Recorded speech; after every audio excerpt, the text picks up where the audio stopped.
Morning, everybody. I can't tell you how excited I am to be here today, and thank you all for joining us. Today, we mark an historic announcement delivering the solution to a problem the American Medical Association first identified 60 years ago when my uncle was president.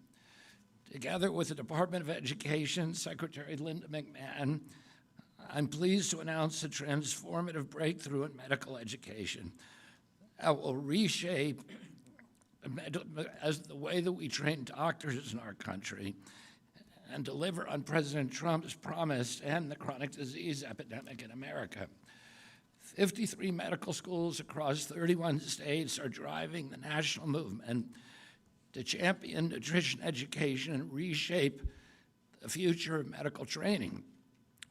Beginning this fall, these schools will require every medical student to complete 40 hours of comprehensive nutrition education or competency equivalent before graduating.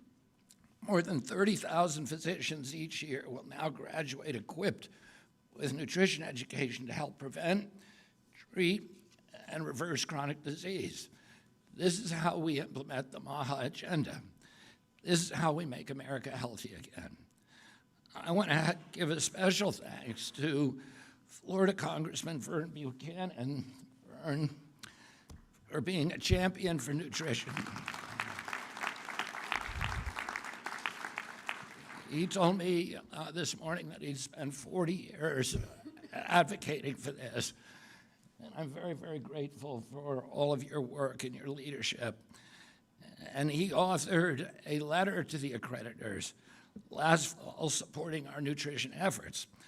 I also want to thank Indiana Senator Jim Banks, Wisconsin Senator Ron Johnson, North Dakota Senator Kevin Kramer, and South Carolina Congressman Sherry Biggs, and Florida Congressman Aaron Bean. And I also want to thank three people in the audience, Marty McCary, our extraordinary FDA commissioner, Dr. Oz. Dr. Oz ran for president successfully of his medical school on this issue, on getting more nutrition education in the school. And Jay Bhattacharya, who's doing an amazing job, both as NIH administrator and recently as a CDC's acting administrator. He really wanted to burnish his curriculum vitae. I want to acknowledge the support and partnership of this initiative from President of the American Medical Association, Bobby Mukamala, Bobby, and the President and CEO of the Association of the American Medical Colleges, Dr. David Scorton, and the President of the American Association of Colleges in Osteopathic Medicine, Dr. Robert Kane. And special thanks to the University of Nebraska President Jeffrey Gold, who played a key role in guiding our efforts in assuring that this was a school-led, consensus-based project. Florida State University President Richard McCulloch and Dean Alma Littles, who along with Dr. Gold were the first to encourage and embrace this tremendous initiative.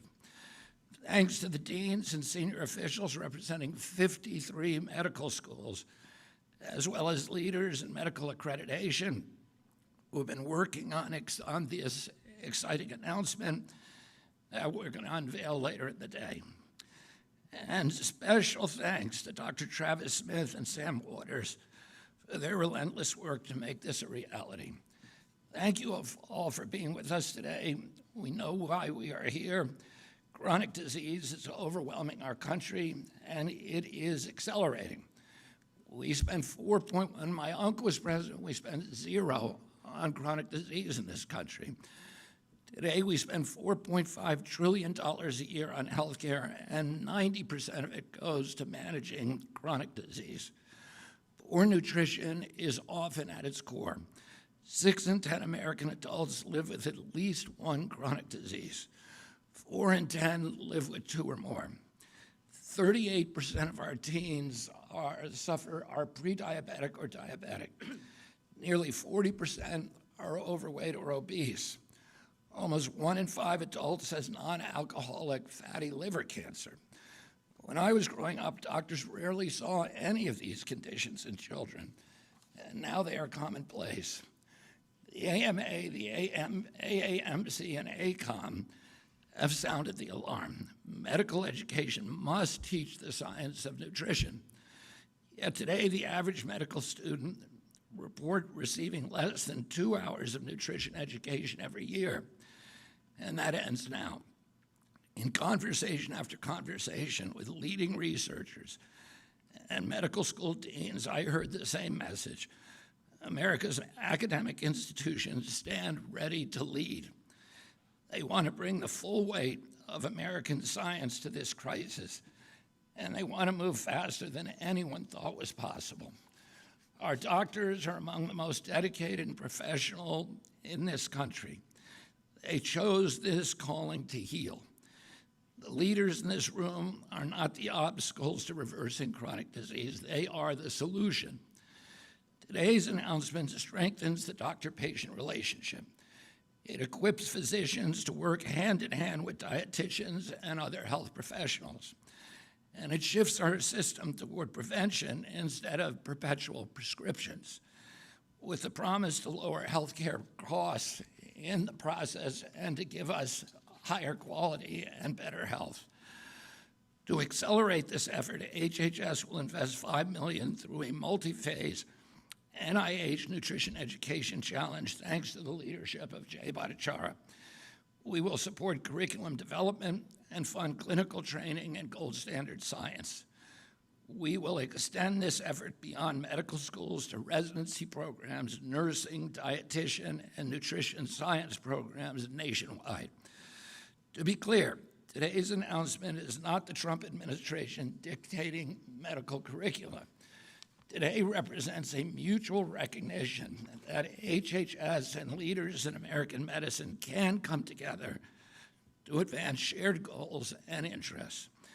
After months of seeking feedback, we landed on a clear standard, a minimum of 40 hours of nutrition education across all 4 years of undergraduate medical education.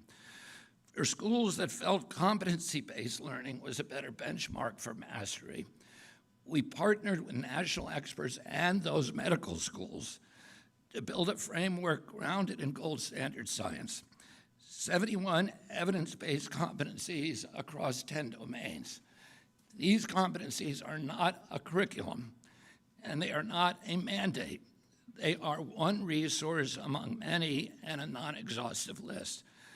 This morning, we unveiled a public website, hhs.gov/nutrition-education. That's hhs.gov/nutrition-education.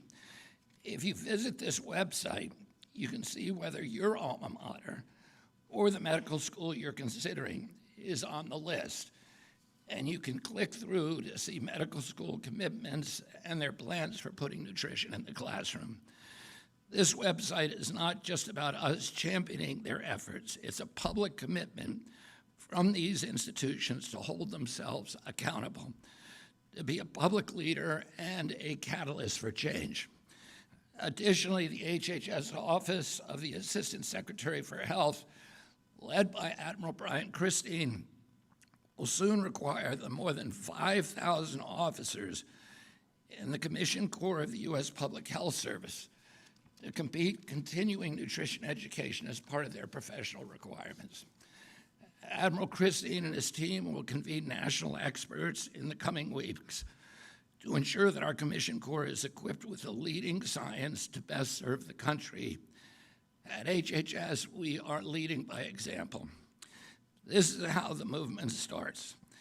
If your school is not on today's list, that does not mean the door is closed. We welcome you, we encourage you, we expect you to step forward.